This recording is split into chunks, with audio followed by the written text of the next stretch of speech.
pour notre soeur bien-aimée, qui est venue nous donner rendre visite à notre Dieu, et comme elle m'a dit tout à l'heure que, alors elle pouvait accepter le véritable Dieu de par les Saintes Écritures, elle-même adorant déjà dans un lieu de prière,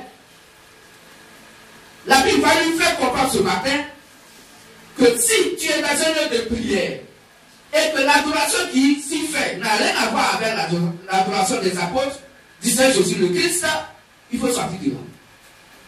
C'est une fausse adoration. Parce que Dieu n'est pas d'accord avec toute personne qui adore en dehors des apôtres. Toute adoration que l'être humain a sur la terre, qui s'oppose à l'adoration de Ephésiens 29 à 20, que des disciples, les premiers disciples de Jésus le Christ, alors la Bible dit que cette personne est maudite et ne va pas au paradis. Raison pour laquelle, notre frère bien-aimé, ce détail appelé quoi?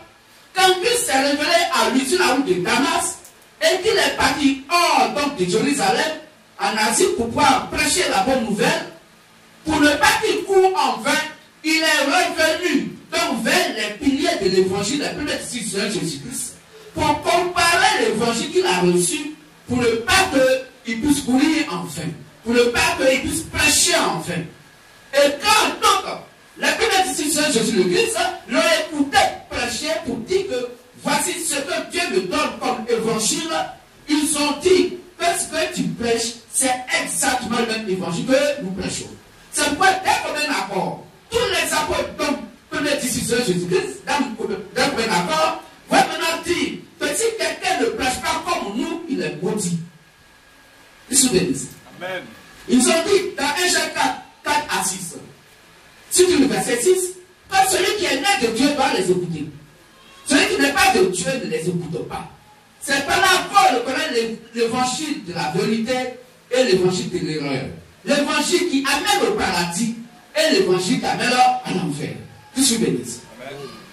Alors, quand nous regardons, frères et sœurs, si tu es dans un lieu de prière, et bien la Bible dit que celui qui te prêche la parole de Dieu, à la tête couverte, chapeau sur la tête, il déshonore son chef qui est Christ. Que je bénisse. On va lire ça rapidement. 1 Corinthiens 11, 3 à 4. 1 Corinthiens 11, rapidement. 1 Corinthiens 11, versets 3 à 4. Je veux cependant que vous sachiez que Christ est le chef de tout homme, que l'homme est le chef de la femme, et que Dieu est le chef de Christ. Tout homme qui prie, ou qui prophétise, la tête couverte, chapeau sur la tête, déshonore son chef. Il déshonore son chef. Amen. Amen. Nous ne sommes comme personne. Mais la Bible est claire. Celui qui est né de Dieu écoute les paroles de Dieu. Jean 8, 47. Vous n'écoutez pas parce qu'on n'est pas né de Dieu. Frères et sœurs, ne vous fâchez pas avec les Saintes Écritures. Mais au contraire, si vous aimez le véritable Dieu, la Sainte Bible, dans le nom glorieux de Seigneur Jésus le Christ, vous devez accepter sa parole. Or, sa parole est écrite donc dans la Sainte Bible, parce que la Bible dans tout entière parle de lui. Que je bénisse. Amen.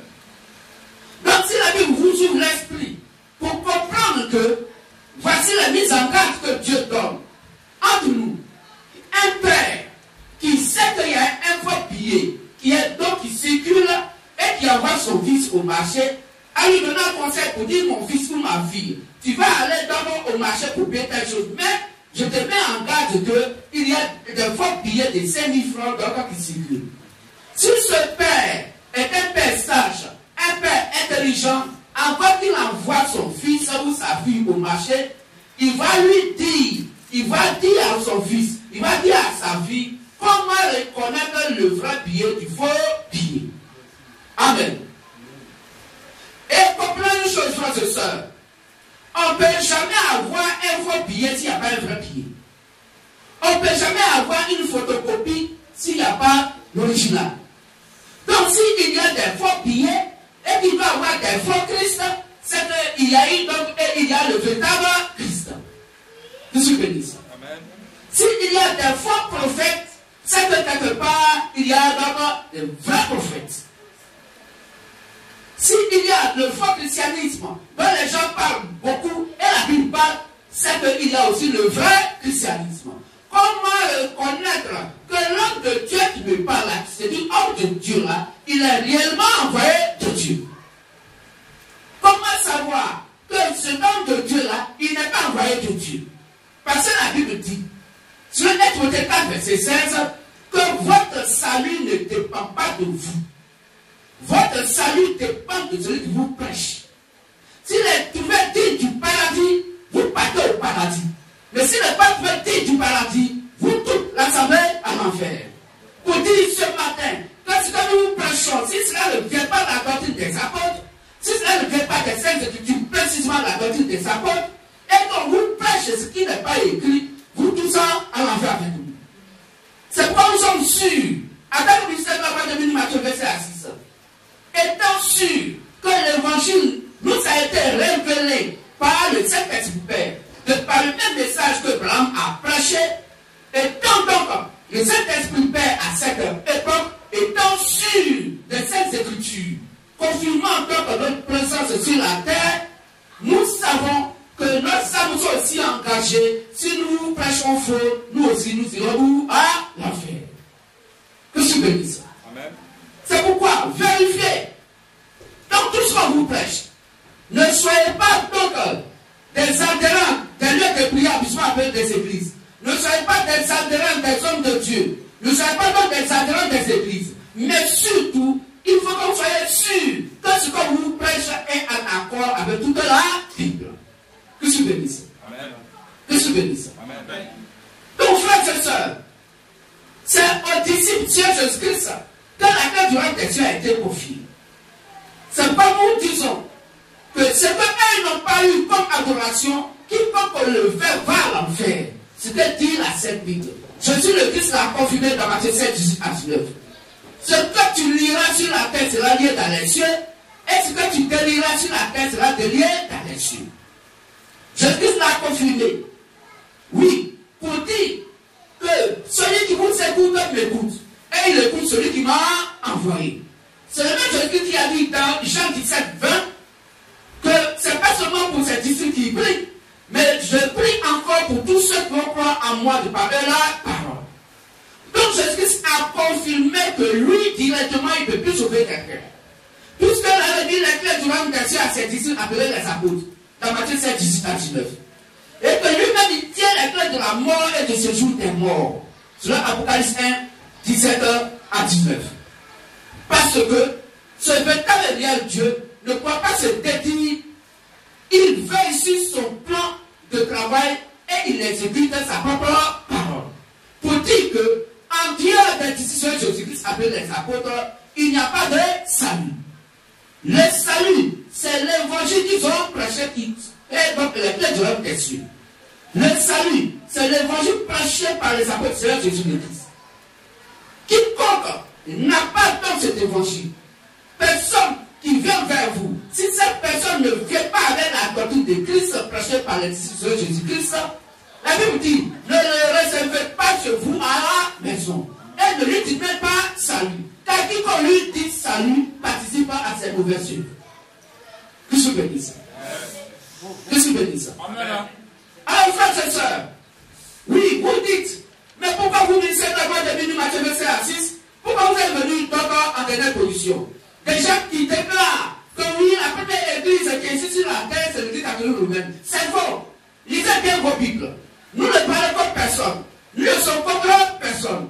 Mais si vous êtes nés de Dieu, ouvrez vos Bibles et vérifions ensemble ce que nous vous disons. Nous ne sommes contre personne. Mais Dieu lui-même qui a fait son plan de travail sur la terre a déjà tout écrit. Et que lui-même qui est le manipulateur des esprits va tout mettre en œuvre pour que sa volonté parfaite, positive comme négative, s'exécute. Que je bénisse. Amen. C'est pas dans Jean 16 qu'on va lire, après verset 1, verset 3, il a dit que de la même manière Caïn s'est jeté sur Abel pour le tuer, il répète la même chose dans l'adoration, où des gens qui se disent donc croyants, ou hommes de Dieu, ou filles du véritable Dieu, les soi-disant croyants vont donc faire du mal au véritable fils et fille du véritable Dieu. Caïn ne pouvait pas faire la guerre donc spirituelle à Abel, il ne pouvait pas. Pourquoi? Parce que Caïn était la sémence du serpent ancien donc de Satan. Alors que Abel est la sémence de Christ lui-même. Que je bénisse. Amen. Dans la prédication, Caïn n'a pas pu, parce que son langage était littéraire. Caïn ne pouvait pas, parce que son adoration était littéraire. Caïn ne pouvait pas, parce que son adoration n'avait rien à voir avec la révélation de la parole de Dieu. Il n'y avait pas de vie dans la prédication de Caïn. Mais quand Abel a commencé à prêcher la parole de Dieu, alors le Saint-Esprit est descendu. Dieu descend et il dit, tu es mon fils. Ce que tu prêches, c'est ce qui me va au cœur, parce que ce que tu dis me suis tout à fait agréable. Que je bénisse. C'est la même chose. Or, la Bible dit que les esprits viennent d'un corps nouveau. Les mêmes groupes de Caïn ici sur la terre et les mêmes groupes d'Abel sur la terre. Matthieu 13, 24. Le blé est livré dans le même champ. Que je bénisse. Amen. Que je bénisse. Amen. Frère, ils ne peuvent rien faire pour ce qui concerne la prédication, contredire ou envoyer des versets bibliques confirmant que ce que nous prêchons est faux. La Bible dit, avec l'approbation de leur père, Satan, vont chercher à donc lui détruire, tuer physiquement les véritables fils et filles du véritable Dieu. Que je bénisse. Amen. C'est pourquoi quand Seigneur Jésus-Christ, il ne pouvait pas contredire ce qu'il disait. Et ils disent, mais d'où vient cette sagesse? N'est-ce pas lui, le fils du charpentier? Mais d'où vient donc cette connaissance? Parce que les docteurs de la loi, les sadduciens, les scribes, et qui que ce soit, les premiers sacrificateurs de son temps, ne pouvaient jamais dire que ce que Jésus prêchait était faux. Pourquoi? Parce qu'il leur ramène toujours à la Torah, l'Ancien Testament. Que je bénisse. Mais ce sont les mêmes, avec la complicité donc des Romains, qui l'ont crucifié. Et quand ils l'ont crucifié, écoutez ce qu'ils disent. Ils disent que son sang retombe sur nous et sur nos enfants. Que son sang retombe sur nous et sur nos enfants. Que je bénisse.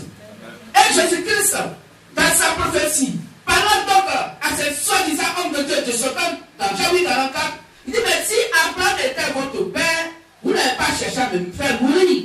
Mais pourquoi donc cherchez-vous à me faire mourir? Pourquoi n'écoutez-vous pas ma parole? Parce que ma parole, vous ne pouvez pas la contenir. Amen. Vous avez pour père le diable.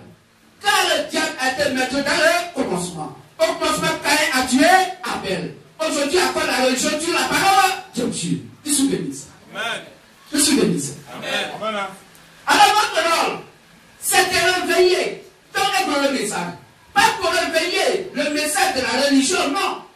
Pas pour réveiller les peuples religieux, non. Mais le message que Dieu a fait exprès d'éteindre à un certain bout de temps. Pourquoi nous sommes à la voix de Matthieu verset 6, nous venons pour réveiller ce message. Et le message est déjà réveillé. Et puis ce message est déjà réveillé, et que nos frères et sœurs RDS commencent à entrer dans le MVM, parce que étant le MVM, alors à partir de cet instant, il n'y a plus de délai. Les temps sont terminés. Car nous sommes la fermeture de la croyance sur la terre concernant l'église des nations. C'est nous qui fermons la porte. Après nous, il n'y a plus de christianisme. Après nous, il n'y a plus de vérité sur la terre. Dès que l'épouse quitte la terre, il n'y a plus la vérité sur la terre. Tout ce que disent. Parce que le Saint-Esprit est monté. Comme le livre était monté vers le Père, l'épouse va vers quoi? Vers l'époux. Et c'est là-bas que la fête des noces doit se manifester.